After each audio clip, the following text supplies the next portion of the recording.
Welcome to Chillin' 101. We hope this video helps. You begin by verifying the monitor's maximum refresh rate and using the correct cable. Once connected with DisplayPort or a high-speed HDMI, make sure your graphics drivers are current.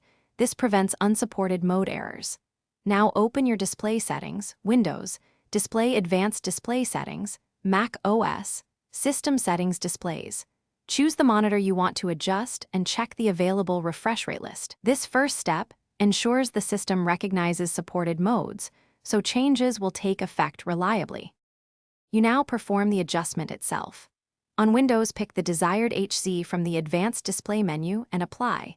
If the option is missing, open your GPU control panel to create a custom resolution and refresh rate. On Mac OS, hold Option while opening display resolution controls to reveal alternatives, then select the higher HC and confirm. Once done, run a simple motion test or video to verify smoothness. Make sure to keep native resolution. Changing resolution and refresh simultaneously. Finish by confirming stability. Play a motion test for a minute and watch for artifacts or frame drops. If the display flickers or goes black, wait for the automatic revert or manually select the previous rate, then troubleshoot. Make sure firmware and drivers are fully updated, try another cable or port, and, if necessary, lower color depth or resolution temporarily to reach the target HC. One key tip: if issues persist, test the monitor on another system to isolate whether the GPU or monitor is at fault.